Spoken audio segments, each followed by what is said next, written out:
Welcome back, second grade. It is April 27th. It is a fresh new start of the week. It is Monday.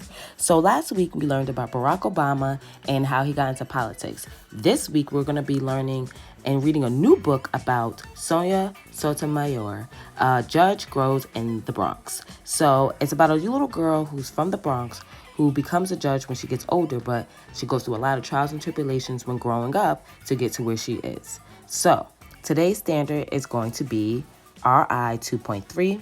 Our objective is describe Sonia's childhood by identifying and describing the connections between a series of events.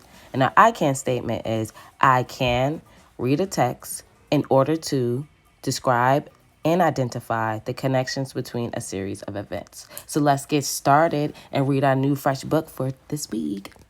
Sonia Sotomayor, a judge grows up in the Bronx. Written by Jonah Winter, illustrated by Edel Rodriguez, and read by Mr. Alicea. You never know what can happen. Sometimes the most beautiful moonflower blossoms in an unexpected place, on a chain-link fence, near broken glass, next to an abandoned building, watered by someone whose name you might not even know. And sometimes the most amazing person blossoms in just such a place as well. So it was with a little girl named Sonia. Her blossoming began with her mother's love and hard work. Oh, how Sonia's mother loved her. She worked night and day and night, as a switchboard operator just so she could pay for Sonia's and her brother's private schools. She had never made it past the 3rd grade when she was a girl, but she sure wanted her children to. They lived in a public housing project in a part of New York called the South Bronx, a place where most people had precious little money, and Sonia's... Okay, it's time to think. It's time to think. So question, where is Sonia from? And describe Sonia's mother. How did she show that she cared about her children?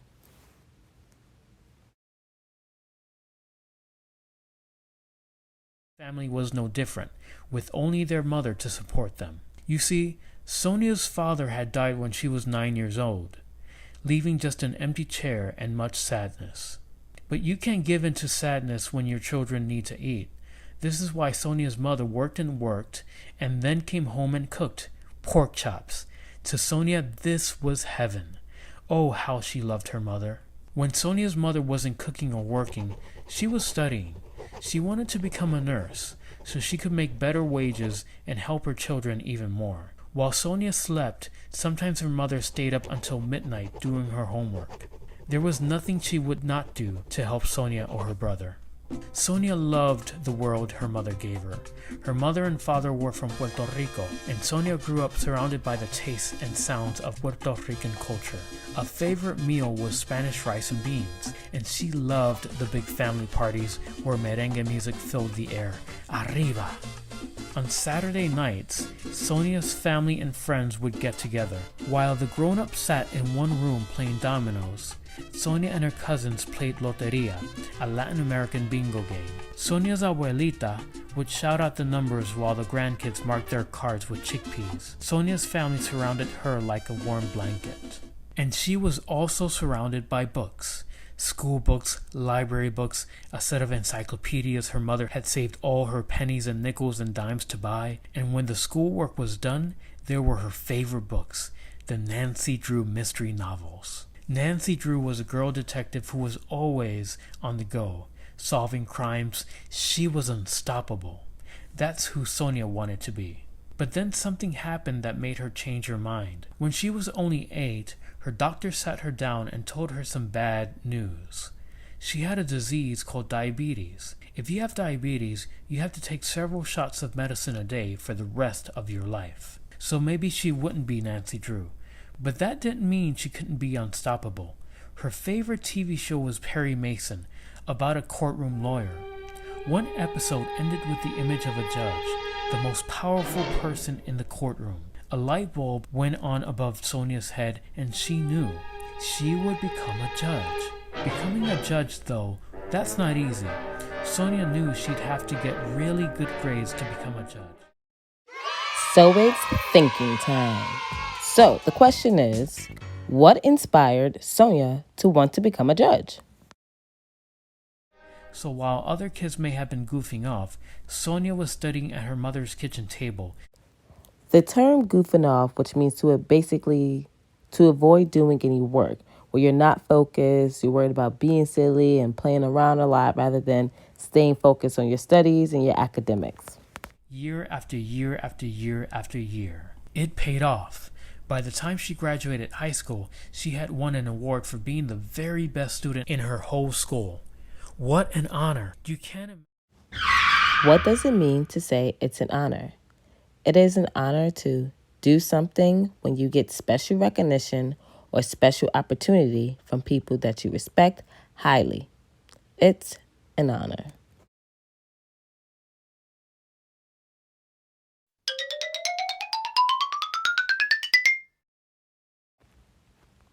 Thinking time. So explain the significance of the sentence, it paid off.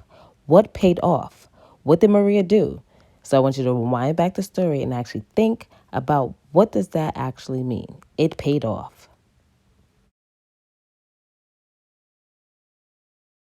Princeton University. This too was an honor. But Princeton, well, Princeton was not the Bronx. Where were the subways? Where was the merengue music? Where were the people who looked like her? For the first time in her life, Sonia felt scared and shy and very out of place, almost like she was on a different planet. During her first week, she heard a cricket in her dorm room and it scared her. What was this strange insect? As it turns out, it wasn't in her room, but on a tree outside her window. Growing up in the projects, Sonia never heard a tree outside her window. And growing up in the projects, Sonia never had the sorts of luxuries her classmates took for granted. Most of the Princeton kids had grown up taking tennis lessons and vacationing in Europe. They went skiing over Christmas break. Many of their parents and grandparents had gone to Princeton too. Suddenly, Sonia was aware of being poor, of being Latina, of feeling inferior.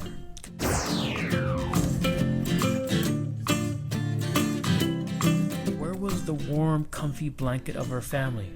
Oh, how she missed them. In similar shoes, some people may have gone back home, but Sonia was like a flowering vine that would not stop growing. Oh, stop and think time. So, why was the transition to Princeton hard for Sonia? I want you to stop and actually think about this question, as this is going to be our final question of our lesson for today. Great job, second grade. So now it's time to go into your slides and answer your questions. Make sure you have all of your questions answered with all of the correct punctuation. We want to make sure that you answer the questions to the T because we know you are about your excellence. So we'll see you at your slides.